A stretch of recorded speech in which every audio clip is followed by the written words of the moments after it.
was leaking information on Google. And this stuff is incredibly secret. So what are the secrets? Well, the first is Eric Schmidt is the former CEO of Google, who grew the company from $100 million to $180 billion. And this is how. As someone who's led one of the world's biggest tech companies, what are those first principles for leadership business and doing something great? Well, the first is risk-taking is key. If you look at Elon, he's an incredible entrepreneur because he has this brilliance where he can take huge risks and fail fast. And fast failure is important because if you build the right product, your customers will come. But it's a race to get there as fast as you can because you want to be first, because that's where you make the most amount of money. So what are the other principles that I need to be thinking about? So here's the really big one. At Google, we had this 70-20-10 rule that generated 10, 20, 30, $40 billion of extra profits over a decade. And everyone could go do this. So the first thing is, what about AI? I can tell you that if you're not using AI at every aspect of your business, you're not going to make it. But you've been in the tech industry for a long time, and you've said the advent of artificial intelligence is a question of human survival. AI is going to move very quickly, and you will not notice how much of your world has been co-opted by these technologies because they will produce greater delight. But the questions are, what are the dangers? Are we advancing with it, and do we have control over it? What is your biggest fear about AI?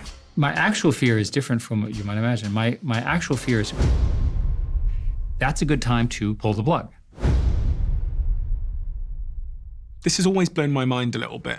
53% of you that listen to this show regularly haven't yet subscribed to the show. So could I ask you for a favor before we start? If you like the show and you like what we do here and you want to support us, the free, simple way that you can do just that is by hitting the subscribe button.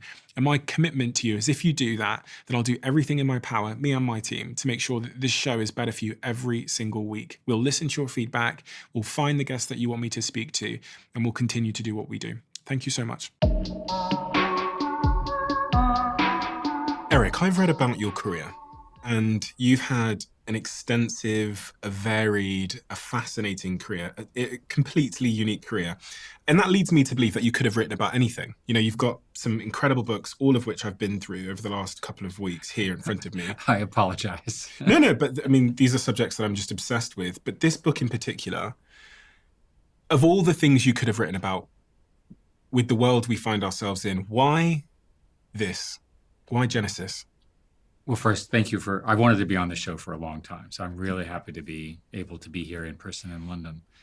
Henry Kissinger, Dr. Kissinger, ended up being one of my greatest and closest friends. And 10 years ago, he and I were at a conference where he heard Demis Hassabis speak about AI. And Henry would tell the story that he was about to go catch up on his jet lag.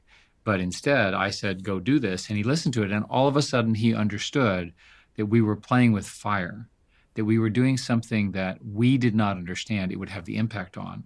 And that Henry had been working on this since he was 22, coming out of the Army after World War II, and his thesis about Kant and so forth as an undergraduate at Harvard. So all of a sudden, I found myself in a whole group of people who were trying to understand, what does it mean to be human in an age of AI? When this stuff starts showing up, how does our life change? How do our thoughts change? Humans have never had an intellectual challenger of our own ability, or better or worse. It's just never happened in history. The arrival of AI is a huge moment in history. For anyone that doesn't know your story, or maybe just knows your story from sort of Google onwards, can you tell me the sort of inspiration points, the education, the experiences that you're drawing on when you talk about these subjects?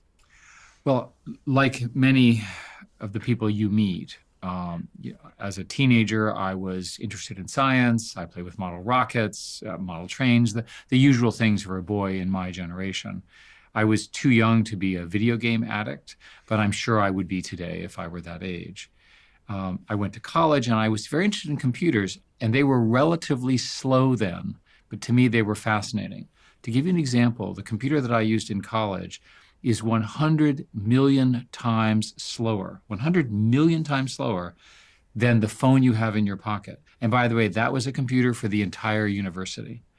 So Moore's law, which is this notion of accelerating density of chips, has defined the wealth creation, the career creation, the company creation in my life.